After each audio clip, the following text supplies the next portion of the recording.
ഈശോ മിശിഹായ്ക്ക് സ്തുതിയായിരിക്കട്ടെ. പ്രിയപ്പെട്ടവരെ, ഇന്ന് ആണ്ടുവട്ടത്തിലെ 14-ാം ഞായർ. ശിഷ്യത്വത്തെക്കുറിച്ചുള്ള പാഠങ്ങളാണല്ലോ ആണ്ടുവട്ടത്തിലെ ആഴ്ചകളിലൂടെ നമ്മൾ മുന്നേറുമ്പോൾ നമ്മൾ പഠിച്ചുകൊണ്ടിരിക്കുന്നത്. ഒരു ക്രിസ്തു ശിഷ്യൻ അപ്പോസ്തലനുമാകണം എന്നുള്ള യാഥാർത്ഥ്യം ഇന്ന് വെളിപ്പെടുത്തുക ഇന്നത്തെ വായനകൾ. ലൂക്കായുടെ സുവിശേഷത്തിൽ 9-ാമത്തെ അധ്യായത്തിൽ കർത്താവ് തൻ്റെ 12 ശിഷ്യന്മാരെ വിളിച്ചയക്കുന്ന കാര്യം പറയുന്നുണ്ട്. അത് മത്തായിയുടെ സുവിശേഷത്തിലും മർക്കോസിൻ്റെ സുവിശേഷത്തിലും രേഖപ്പെടുത്തിയിട്ടുണ്ട്. എന്നാൽ ആ 2 സുവിശേഷങ്ങളിലും ഇല്ലാത്ത ഒരു കാര്യമാണ് ലൂക്കായുടെ സുവിശേഷം 10-ാമത്തെ അധ്യായത്തിൽ അവതരിപ്പിച്ചിരിക്കുന്നത്. അതാണ് ഇന്ന് നമ്മൾ വായിച്ചു കേട്ടത്. കർത്താവ് 72 പേരെ തിരഞ്ഞെടുത്ത്, ചില കയ്യെഴുത്ത് പ്രതികളിൽ 70 പേര് എന്നുണ്ട്. എങ്ങനെയായാലും പ്രിയപ്പെട്ടവരെ, ആ 70 പേര് കർത്താവ് തിരഞ്ഞെടുത്ത് അയച്ച സംഭവമാണ് നമ്മൾ സുവിശേഷത്തിൽ വായിച്ചു കേട്ടത്. അതായത് 12 ശിഷ്യന്മാർ രൂപത്തിൽ മെത്രാന്മാരെയും വൈദികരെയും ഓർമ്മപ്പെടുത്തുന്നുവെങ്കിൽ ഈ 70 ശിഷ്യന്മാർ അൽമായരെ ഓർമ്മപ്പെടുത്തുക. സിനഡാത്മക സഭയിൽ എല്ലാവരും പങ്കാളികളാകണം എന്ന് ശ്രദ്ധിക്കുന്ന സഭ, അതിൻ്റെ പ്രചോദന രൂപത്തിൽ ലഭിക്കുന്നത് ഇന്നത്തെ സുവിശേഷ ഭാഗത്തു നിന്നാണ്. കർത്താവ് 12 ശിഷ്യന്മാരെ അയച്ച അതേ അനുഭവം, അവരെ അയച്ചത് രൂപത്തിൽ ഈ യഹൂദരുടെ ഇടയിലേക്കാണ്. നേരെ മറിച്ച് 70 പേരെ അല്ലെ 72 പേരെ തിരഞ്ഞെടുത്ത് അയച്ചതോ വിജാതിയുടെ അടുത്തേക്കാണ്. ഉൽപ്പത്തി പുസ്തകം 10-ാമത്തെ അധ്യായത്തിൽ പറയുന്നുണ്ട്, ലോകത്തിൽ നോഹയുടെ പ്രളയകാലം കഴിഞ്ഞപ്പോഴേക്കും അവിടെ 70 ജനതകൾ ലോകത്തിലുണ്ട് എന്നാണ്. അതിൻ്റെ വെളിച്ചത്തിലാണ് 70 പേരെ കർത്താവ് തിരഞ്ഞെടുത്ത് ലോകത്തിൻ്റെ നാനാഭാഗത്തേക്കും അല്ലെങ്കിൽ താൻ പോകാനിരിക്കുന്ന സ്ഥലങ്ങളിലേക്ക് അയച്ചു എന്ന് പറയുകയാണ്. പ്രിയപ്പെട്ടവരെ, അവർ കർത്താവിൻ്റെ ശിഷ്യന്മാരായിരുന്നു, കർത്താവിനാൽ വിളിക്കപ്പെട്ടവരാണ്. കർത്താവ് വിളിച്ചു, അവരെ പരിശീലിപ്പിച്ചു, എന്നിട്ട് അവരെ അയക്കുക, തൻ്റെ മുന്നോടികളായി അവരെ അയക്കുക.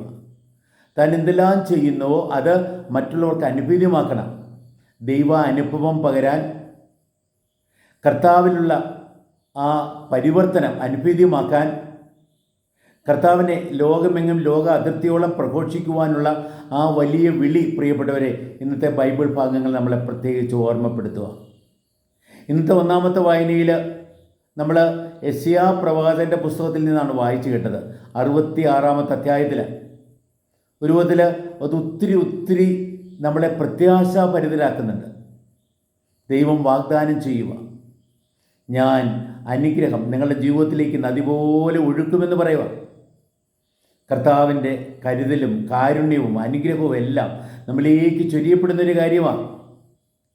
അവിടെ ജെറുസലേമിൽ നിന്ന് ലോക അതിർത്തികളിലേക്ക് അത് പരക്കുമെന്നും കൂടെ പറയുകയാണ്. അതായത് ദൈവം ജെറുസലേമിനെ തിരഞ്ഞെടുത്തത്, അല്ലെ ഇസ്രായേലിനെ തിരഞ്ഞെടുത്തത് അവരെ അനുഗ്രഹിക്കാൻ വേണ്ടി മാത്രമല്ല, പിന്നെയോ അവരിലൂടെ എല്ലാവരെയും അനുഗ്രഹിക്കാൻ വേണ്ടിയാണ്. അതാണ് പ്രിയപ്പെട്ടവരെ ഇന്നത്തെ വായനകൾ നമ്മളെ ഓർമ്മപ്പെടുത്തുക.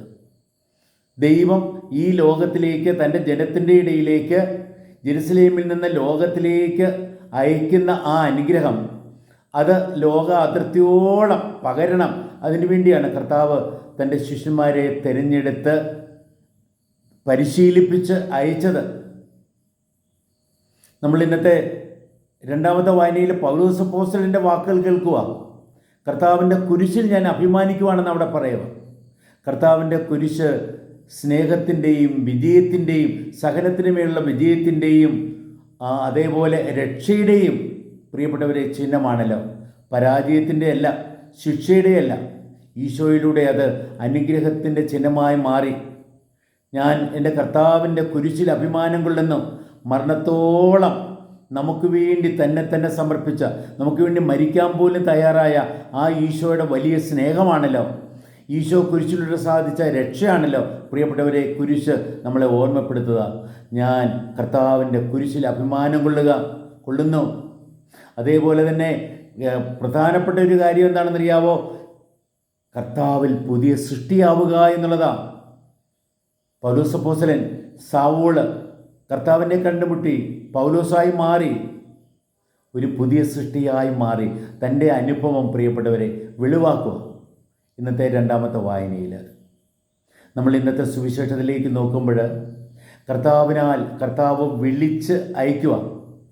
കർത്താവിനാൽ വിളിക്കപ്പെട്ടവർ വിശ്വാസികൾ, കർത്താവിനാൽ പരിശീലിപ്പിക്കപ്പെടുന്നവർ അവർ ശിഷ്യന്മാർ, എന്നിട്ട് കർത്താവിനാൽ അയക്കപ്പെടുന്നതോ അപ്പോസ്തലന്മാർ.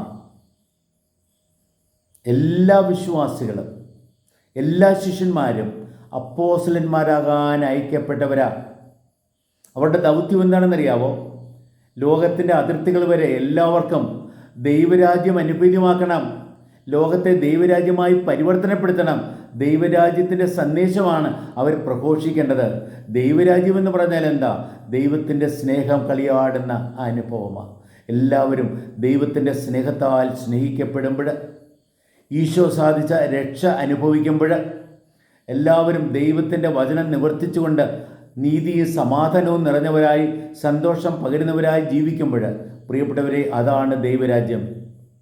ആ ദൈവരാജ്യ സംസ്ഥാപനത്തിനു വേണ്ടി നാം ഓരോരുത്തരും വിളിക്കപ്പെട്ടു, നാം ഓരോരുത്തരും പരിശീലിപ്പിക്കപ്പെട്ടു, നാം ഓരോരുത്തരും നിയോഗിക്കപ്പെട്ടു, നാം ഓരോരുത്തരും അയക്കപ്പെട്ടു.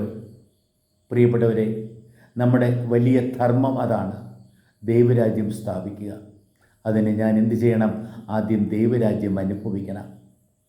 പിതാവിൻ്റെ സ്നേഹം നുകർന്ന് ഈശോയിലൂടെ വന്ന രക്ഷ അനുഭവിച്ച് പരിശുദ്ധാത്മാവിൻ്റെ ചൈതന്യത്താൽ പൂരിതരായി പ്രിയപ്പെട്ടവരെ ജീവിക്കുമ്പോഴാണ് നമ്മൾ ദൈവരാജ്യം ആയി മാറുക, ദൈവരാജ്യത്തിൻ്റെ പ്രജകളായി മാറുക. എന്നിട്ടോ നമ്മൾ ആ ദൈവരാജ്യത്തിൻ്റെ പ്രബോധനങ്ങളാൽ നിറഞ്ഞ് ആ ദൈവരാജ്യം പ്രഘോഷിക്കുന്നവരായി മാറണം.